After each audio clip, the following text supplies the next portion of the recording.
What is up, YouTube? It is your boy Never to Go Relevant, back with another PR Pickers video. And today we're going to be having two dates for you guys. We're going to be doing one Carol date, and then we have the Dan. We'll be doing the Dan story right here.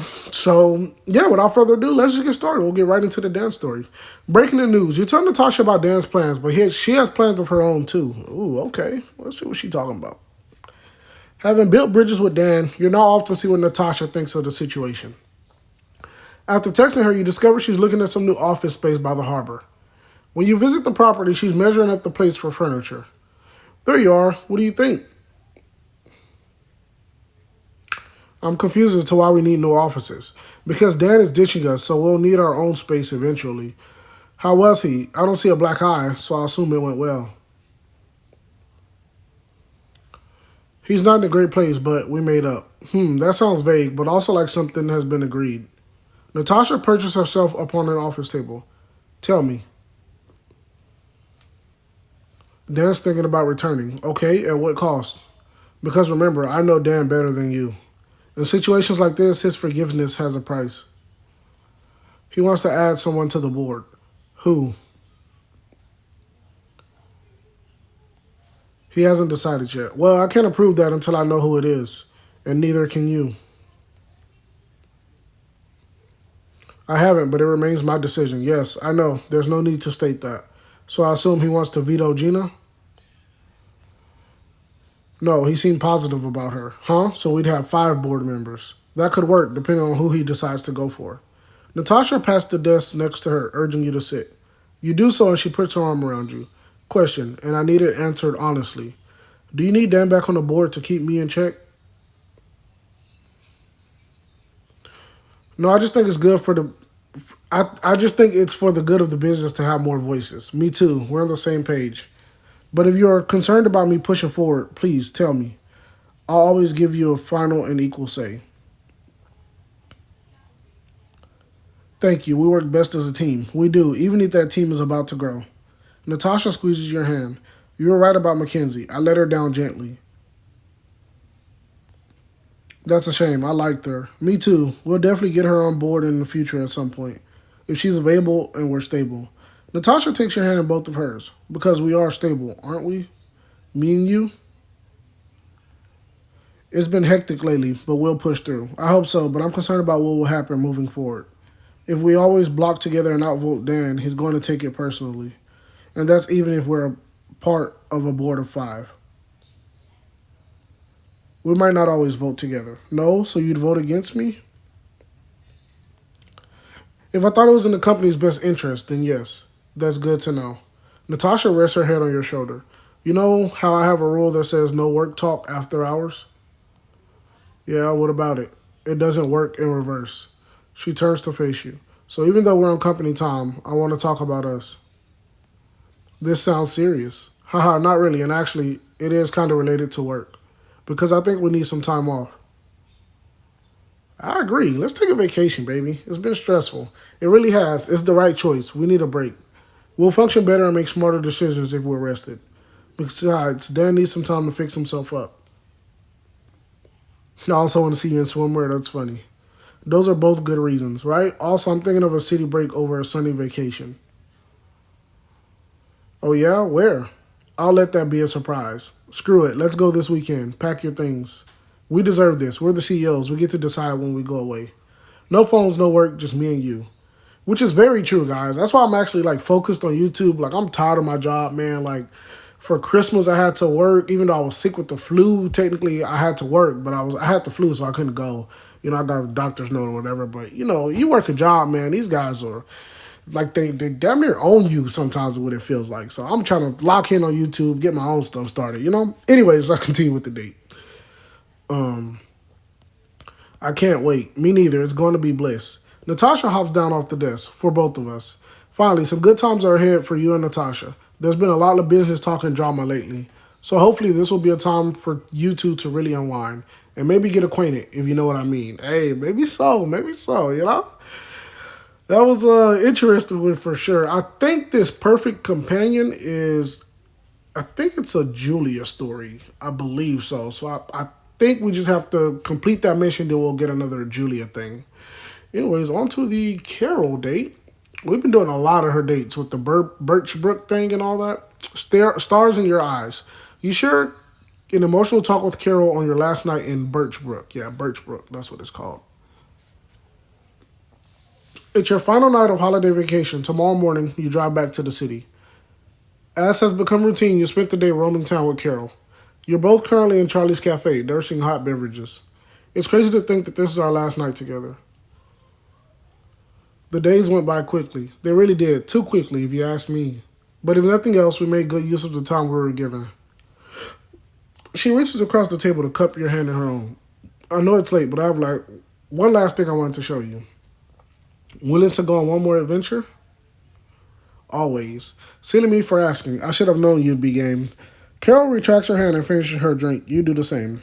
As you both stand and don your coats, Charlie emerges from the back of the cafe. Heading out? Yes, thanks for the drink, Charlie. You're very welcome. If you ever find yourself in need of the world's best cocoa, well, you know where to find me. You head back out and bundle until you rent a car with Carol. I'll set your GPS. Just like the last time, Carol punches in their destination. As far as you can tell, it's in the middle of nowhere. Alright, color me curious. I bet you are, haha. Sorry, you'll just have to wait and see. You start to drive out of town, headed to wherever Carol's picked out. Upon arrival, you step out and realize it's just an empty field. Is this it, Carol? I know it may not look like much yet. You'll see. First, we'll need these.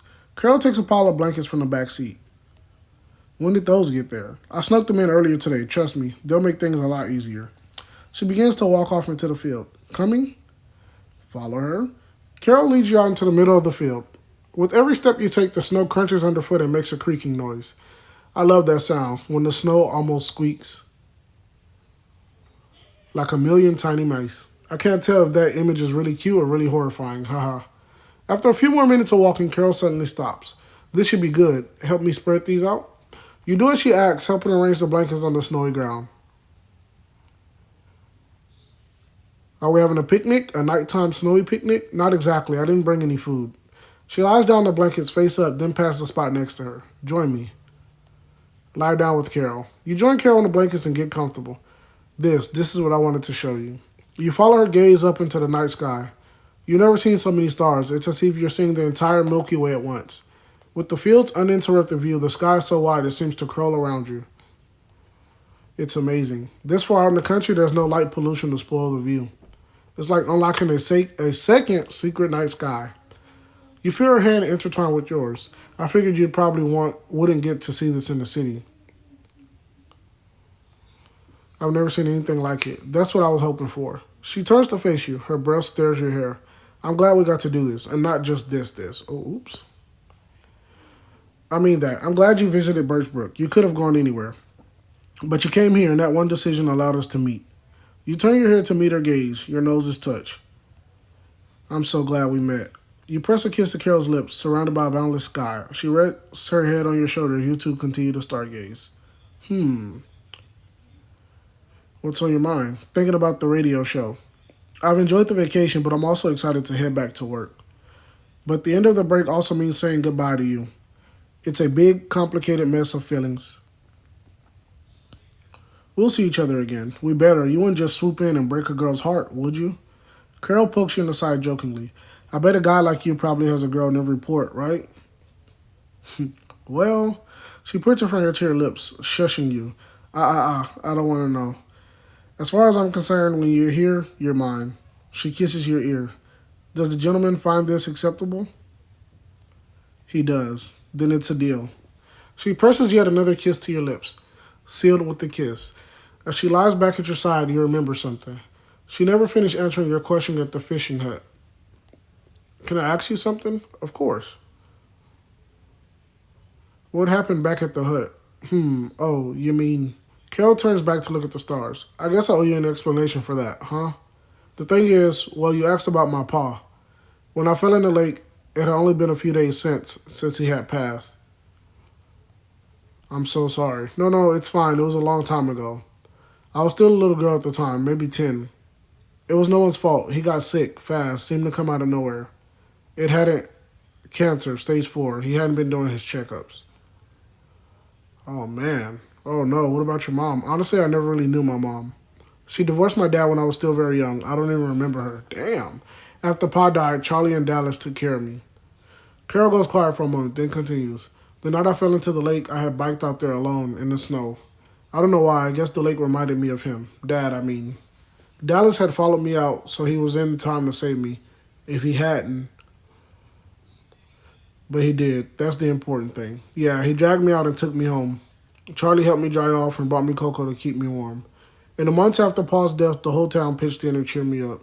A small smile appears on her face. It takes a village, right? But that's why I love this place so much. That's the kind of town Birchbrook is. Did they know your dad well? My pa was the pastor for the local church. Everyone knew him. Oh, okay. That's often how it goes in a small town like this. Charlie and Dallas, theirs was the last wedding he ever officiated. She wipes her eyes. Sorry, I don't usually get to so weepy talking about him. I'm sorry if I upset you. It's not that. It's just, I think he would have liked you.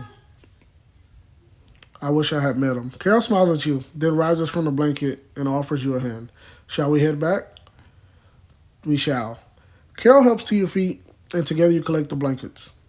The drive back is filled with a comfortable, contented silence. You head back to your motel room where Carol spends the night. In the morning, you drop Carol off at her place and step out to say goodbye. I guess this is it then. Only for now. Right, only for now. Carol shuffles awkwardly. Ah, damn, I'm horrible at goodbyes. I'm just going to rip off the band-aid. She throws herself into your arms, kissing you passionately. When she pulls back, Carol gives you a cricket grin. All right, stranger, get out of here before I rope you down and convince you to stay. Haha, see you around, stranger.